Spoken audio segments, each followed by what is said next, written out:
You're listening to an Anazao Ministries podcast.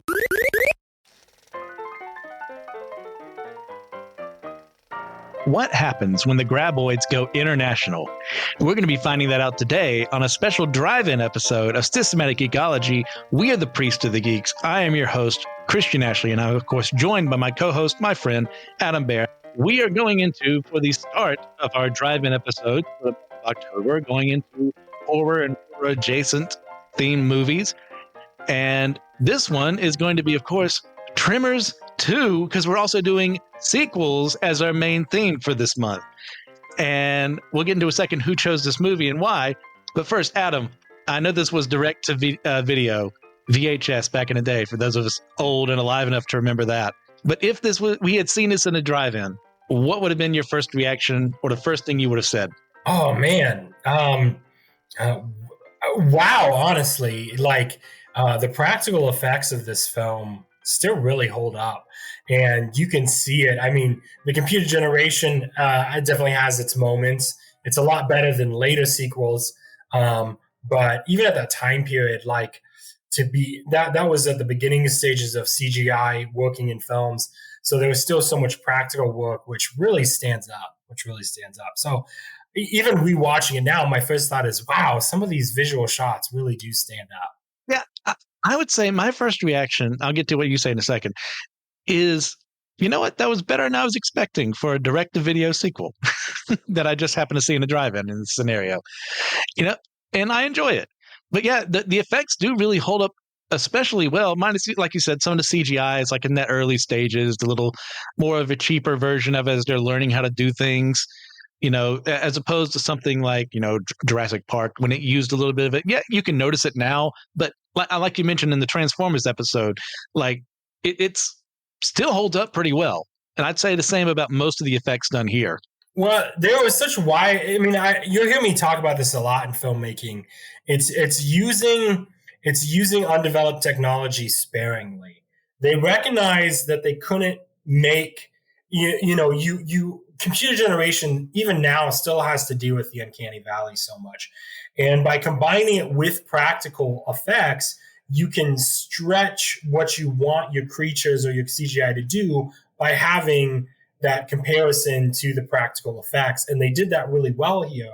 So even if you notice it, you've seen there's so many practical effects, so much excellent puppeteering that happens in varying scales that the computer generation is used just sparingly enough that they're allowed to bring the creatures more to life without compromising the way the film looks. And, your brain kind of makes it all work together. Yeah. So I really do enjoy this film. And like we said earlier, this is Tremors 2. And you were actually the one who picked this.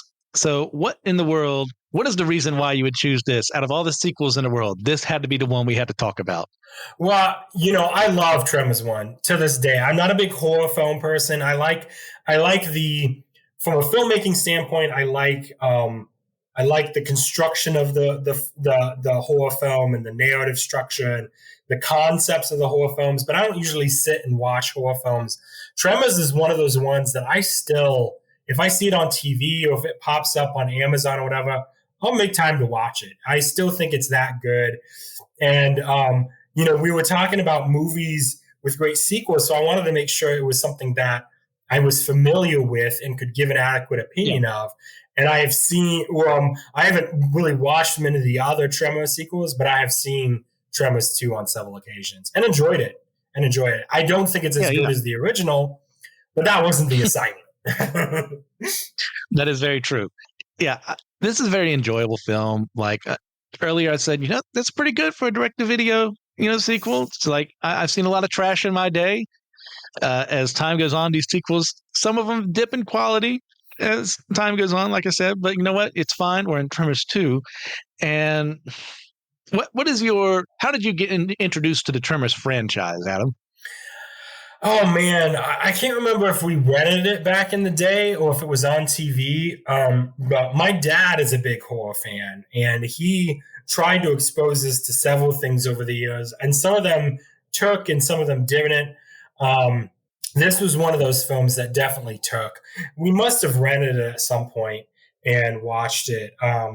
And I remember even at that age, when I really, really didn't like horror films, I remember at that age enjoying it and being really terrified of it and loving it. Okay, yeah. I learned of these films at an early age. It it was like one of those playground things where you had your friends and be talking about this awesome movie they just saw, and it was like a 7 or 8 at the time.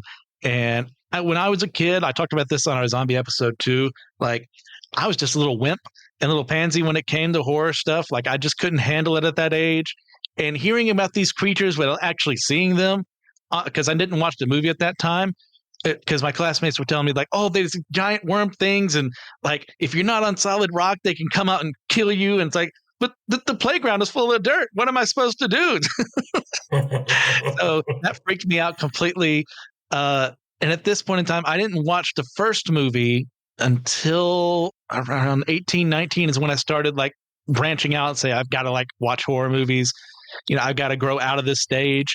It's time to man up a little bit. Once again, not if you don't like horror movies, that doesn't not make you a man or anything like that. Like, that's how I felt.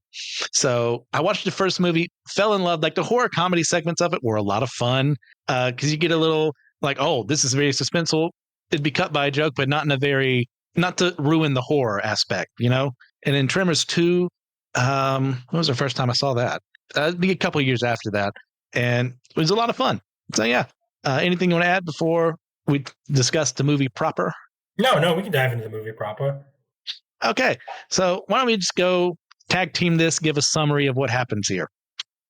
Oh, goodness. Well, there's definitely some parallels between it and Jurassic Park, because the film starts off with an attack, a graboid attack, and you're not kind of really sure what's going on. And then it fast forwards a little bit to a millionaire, billionaire recruiting. Is it Bert, right? Earl. I can't. His name's just flew out of my brain. It's Bert, right? Earl is who shows up for it. Bert shows up about halfway through the film. Oh yeah, Earl. I got their names all confused. So Earl, he tries what? I said it's perfectly fine.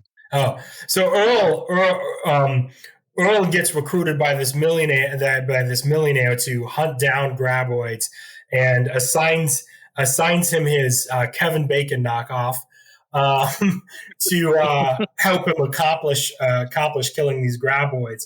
And they head down to Mexico to start hunting graboids. And that's where the story proper begins. Yeah, sure. It's at this point they learning from the first film how to take these suckers down. They use explosives. They use this. It's really fun. They take these little motorized mini cars kids would use, put dynamite on them, and then from afar just wheel them around because the noise will attract the graboids. They'll try and eat whatever that creature they think it is. Go underground, boom, die underneath the dirt as everyone gets sprayed with, animal matter all over the place. It's a very almost Evil Dead, not to that full extent of how much people get splattered with guts and gore. Like, it's not nearly as bad as that, but there's some parallels there. And then they find out there's too many of them, so they recruit Bert, whose wife has left him because, in her opinion, he's gotten too paranoid for her ever since the Soviet Union collapsed. And now he has no one that he's living in fear of, so he's got to find something else to be in fear of. So he joins them, and then the three of them take more down, but then they find this one body that's acting a little weirder than the others. And it just comes to the surface and dies. Adam, what happens next? Well, what happens next is we realize that the worms are evolving or transforming into smaller versions of themselves. Shriekers, as they're calling it. Shriekers, right? And they hunt instead of by sound, they hunt by heat. And now they keep multiplying from eating. And now they have to try to stop these much weaker, but equally as terrifying little graboids, now called shriekers. And they're just trying to survive these things and outthink these things as they begin to swarm the grounds. Oh, yes. And that leads to a bunch of hijinks to where they were prepared for, graboids. They weren't prepared for shriekers. So all the weapons that Bert has, he exhausts all of his bullets. He does have a lot of explosives left, though, as we do find out towards the climax of the film. And they do some little testing. It's like, okay, what makes these different? Because Bert is able to capture one of these shriekers alive. They have a funny little scene with a broom where they make sure it's like, is it looking at movement? Oh, no, it's looking at heat. And that's what makes these suckers so different than the rest. And then they learn, they're hermaphroditic by nature, so they can just reproduce so long as they have a food source nearby. So if they don't nip this in the bud now, they could easily start overrunning things. So they get to that point where, okay, our weapons are useless here, but we can actually still blow them up. Earl takes charge, goes in to where they've got them all captured, sets a charge. They end up in a ditch where the building blows up and all the shriekers are dead. And the day is won. And there we go. And Earl found love along the way with, what was her name? Debbie? I can't remember. I know. Yeah. I know it was kind of a clone plot from the first one. Yeah. Was her name Helen? I think it's Helen. I'd have to look it up. Yeah. She's not like a non-entity in this movie because she does provide she's our scientist of this film. And she provides some exposition, but the only reason I remember the other guys' names is because I put them in the outline. So I forgot to put her name down too. So, yeah, okay. Now, what do we love and what do we hate or not like as much about this film?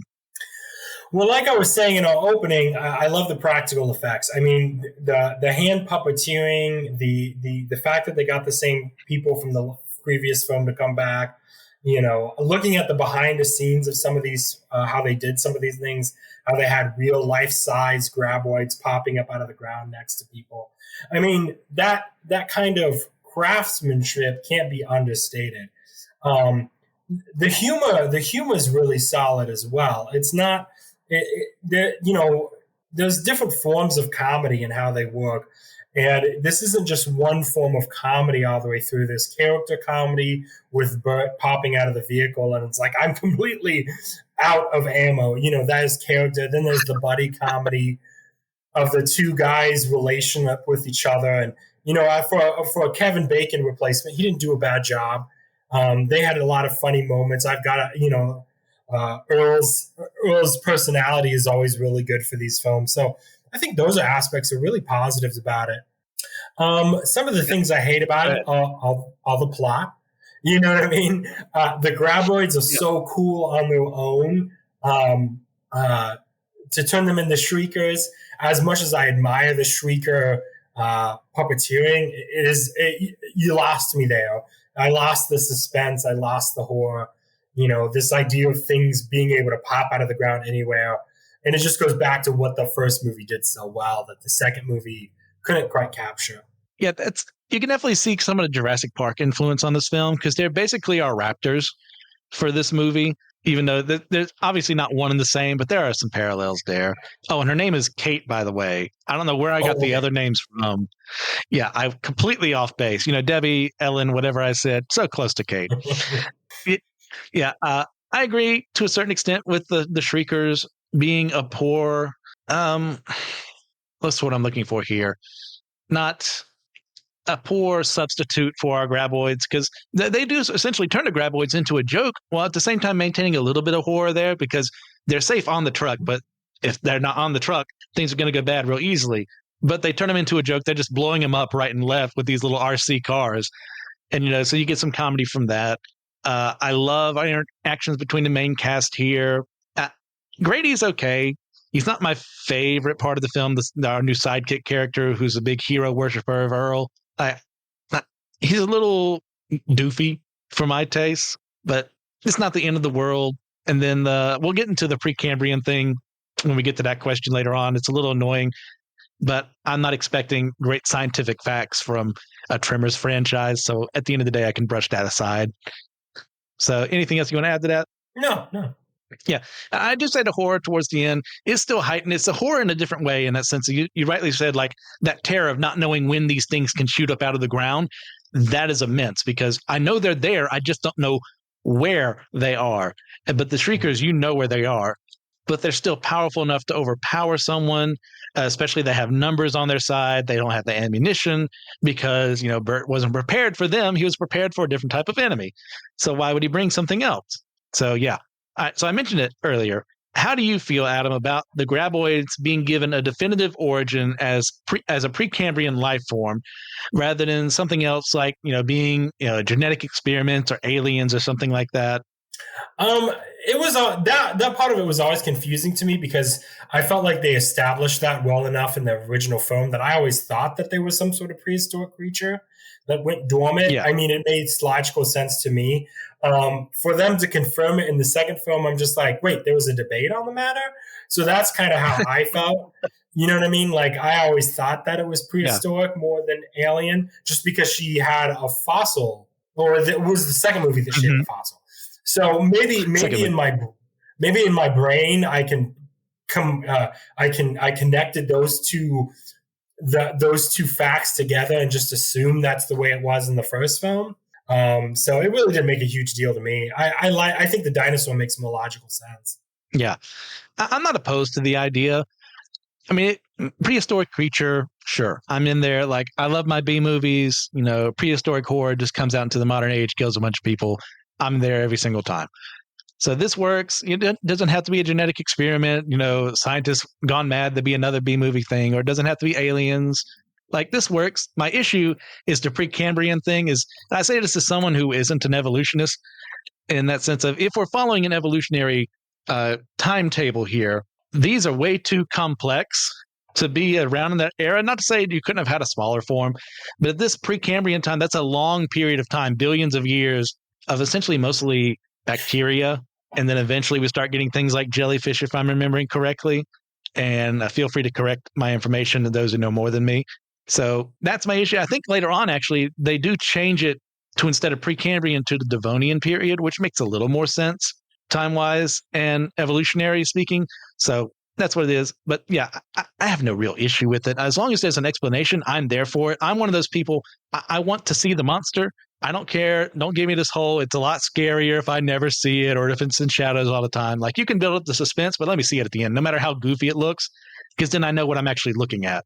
Mm-hmm. And this is like explaining the creature. I'm fine with that. Well, and there's an art to it. What made the first movie so cool is how long it took for the Graboids to actually appear. You had so many people just disappearing and going into the ground, and you never got the full image of it. So that's part of the suspense of it, is the build up. So yeah, I think there's an argument when it comes to the prehistoric thing. The crazy thing about the 90s, and we have to remember about the 90s, is there's so much of this evolutionary conversation that was still so much in debate. I mean, just look at the conversations about Jurassic Park. When Jurassic Park came out, they were basing that off of the most modern science of what the Jurassic period would be like for these creatures.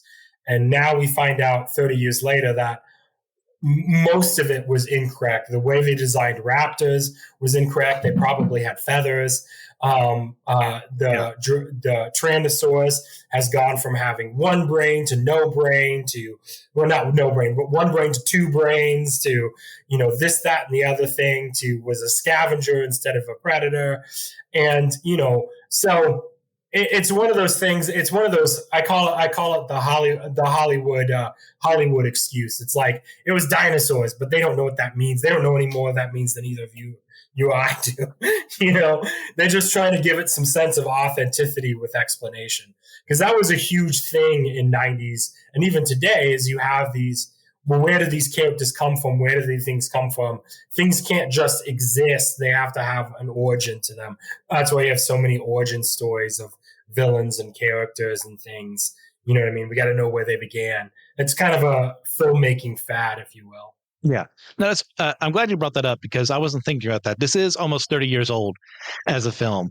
So science has definitely marched on since then. So maybe some screenwriter was just looking at a biology book or what's the word I'm looking for here? Not archaeologist.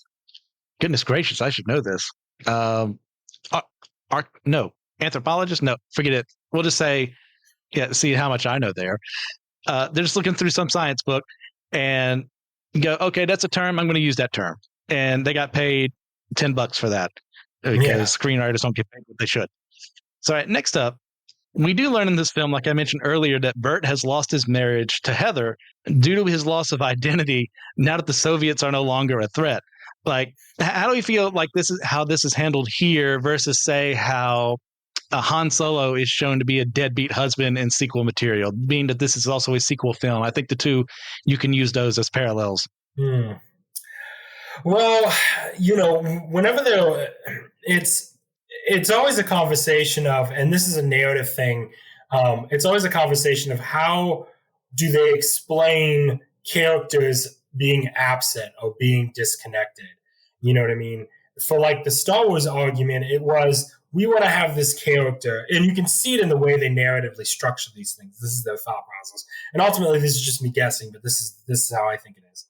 They say, we want to have this character, we want to have a villain, we want him to be a part of the Skywalker bloodline, but he can't be Luke's. Or he's Han. Well, if Han, why would if Han and Leia were good parents, why would he turn out like this? So they have to somehow justify why Kylo Ren was the way they are, because they're trying to accomplish a task versus create a strong narrative structure. And they have the same situation here. Reba McEntire didn't want to do it again. She didn't want to be a part of this film. Yeah. For good reason. The Tremors one was a bomb. Kevin Bacon made the same comment, even though he made the same comment later. He's like, why would I do it? The first one was a bomb. Even though I think he was of the mindset he wished he would have, just for the fun of it. He got huge in that between the two films. Kevin Bacon he was already pretty popular, but he became even massively more popular in that time frame. So they had this issue of, well, where's Reba? What can we say about it? And I think they went for the joke more than anything. They wanted the joke of why she left him versus, leaving that door open till later or whatever. They wanted to make the joke because they thought it was funny. And it is a funny joke. I laughed. Works for me. Yeah. Yeah. I think the main difference between the two is how it's handled. Like Han Solo, especially for people who've read Legends material, you see that, man, he's not a perfect husband by any stretch of the imagination. He's not a perfect father.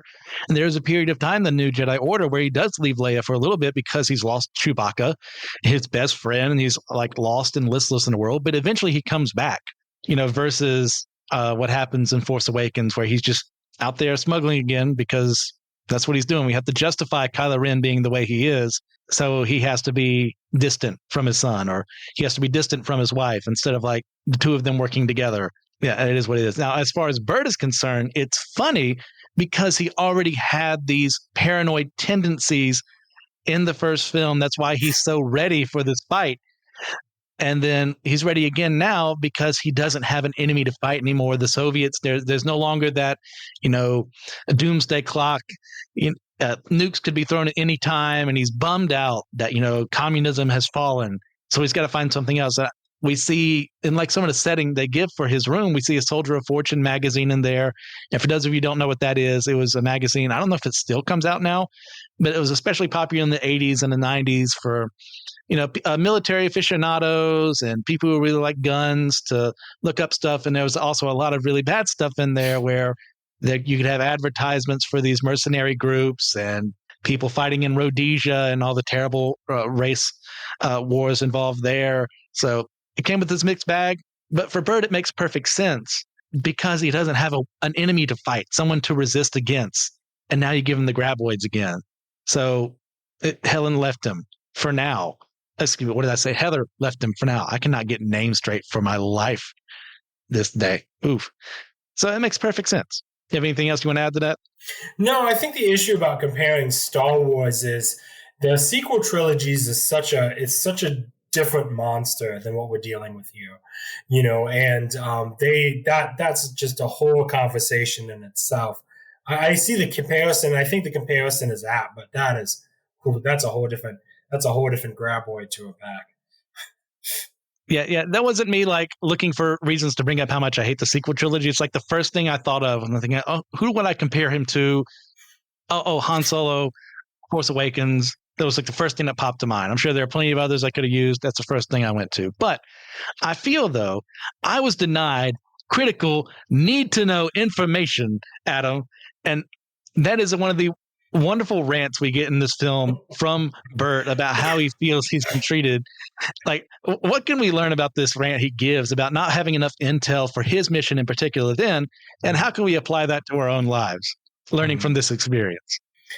Oh man, that's such a great moment. And I love that actor just kept coming back and coming back and coming back. He's just like, I think I listened to an interview with him once, and he's like, why not? It's a fun character to play. It's a good paycheck, because he becomes the string that holds all of these franchises together. He was in the Western version of it. And I think he was in the TV show too. I can't remember. I'd have to look that up to confirm. So don't quote me on that. But when it comes to the philosophical nature of his comments, when we're talking about life, there's I think of it from a dad's standpoint. I think to myself, what are the kind of lessons I wish my dad would have passed on to me, and I try to do the same thing. And that's basically all we really can do in life is try to learn from our mistakes, recognizing that, without the Bible, without the pause, rewind, without the Bible, there's no preparation for life. You know what I mean? You're just shooting in the dark. You're picking apart other people's wisdoms from other people's culture, but then you have the Bible, which continues to just be true over and over again. It's true about morality. It's true about science, history. It's true about psychology. There's so much we can learn about human psychology from reading the Bible. And so, if we want to look at life as how do we prepare for life, how do we prepare for the unexpected, we have to go right back to the Bible and start there and start from reading and studying the Word of God. Well said. Real quick, because I have to point out my own flaws here. The word I was looking for was paleontologist. I could not for the life of me remember that. I kept looking for A names and going down the wrong path. So I know no one cares about that but me, but there we are. But to your point, though, that's a great thing to bring up, is that there's only so much we can prepare for with limited knowledge. So we have to use the resources available to us that have proven true time and time again. And the Bible has proven itself true time and time again to always be right about what morality is, to always be right about who God is and what our purpose in life is.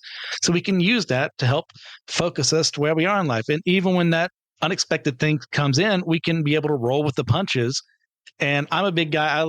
I love Sun Tzu's Art of War, and like how you can apply that to many different situations. There's, all warfare is based on deception. Then there's, just plan for things. And then when things happen, be flexible, like discard plans if you need to. And sometimes that's what we got to do in life. Now, next up on our docket here, we have Grady introduced in this film. And he's someone who is going to be trying to profit off of this situation.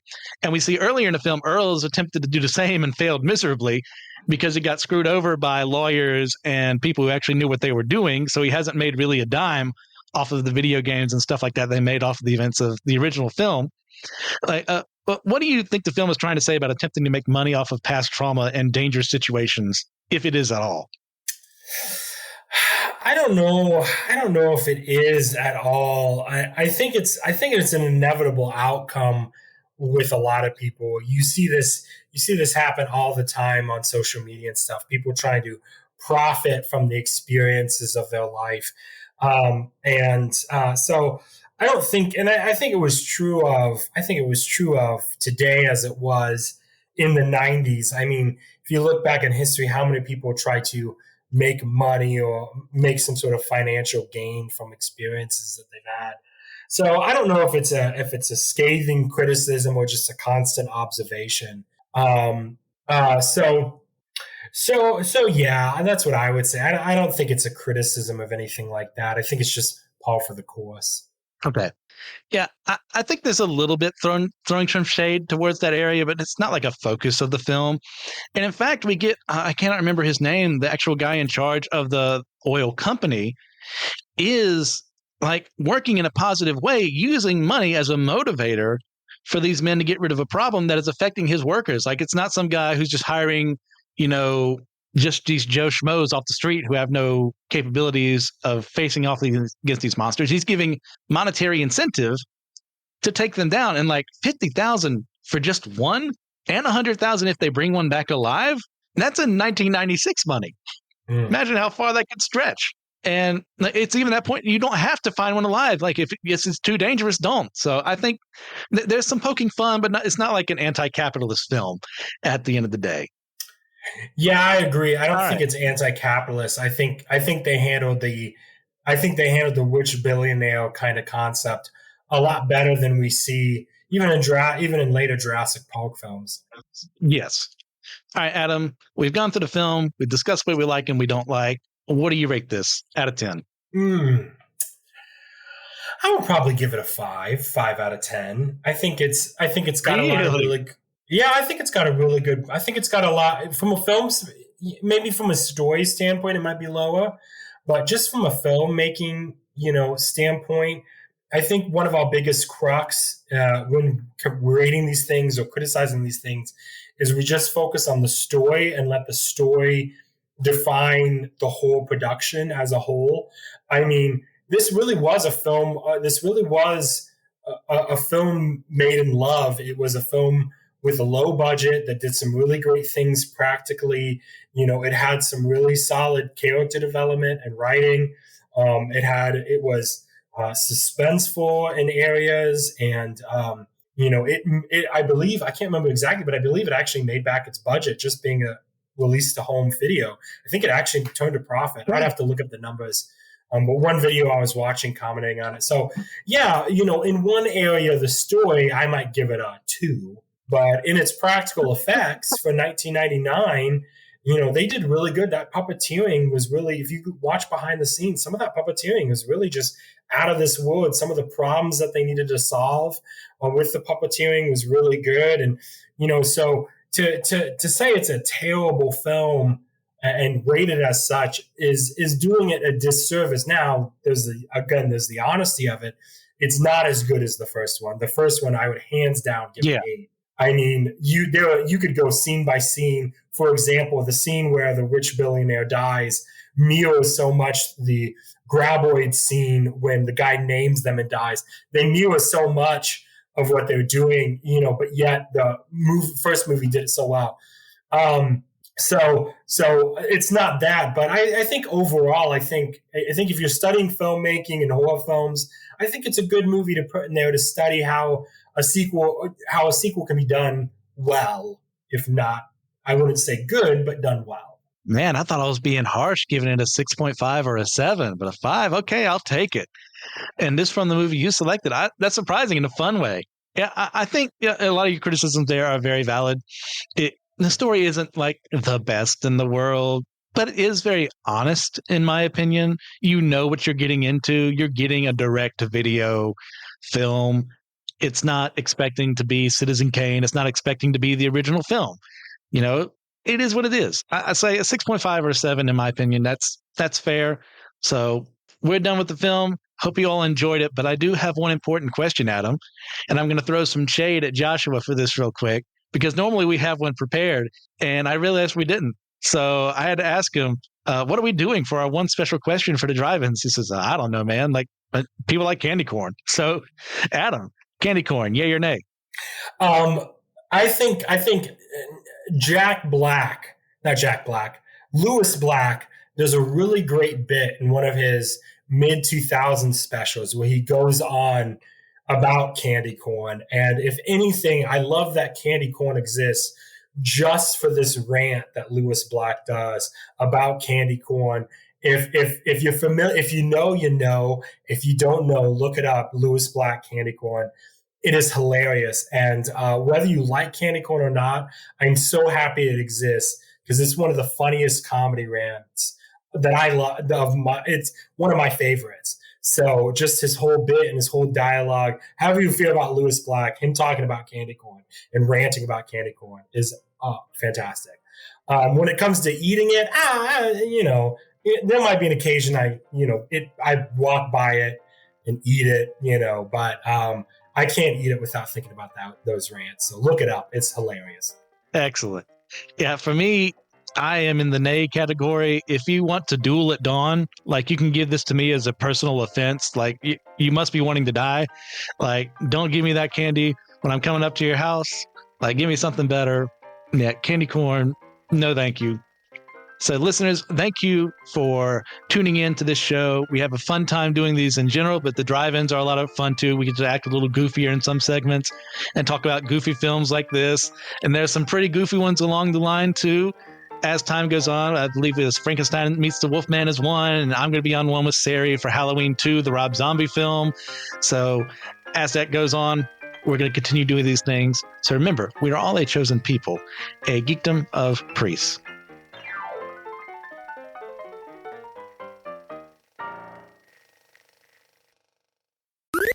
This was an Anazao Ministries podcast. If you enjoyed this show and would like to learn more about our network, be sure to check out the Anazao Ministries Podcast Network.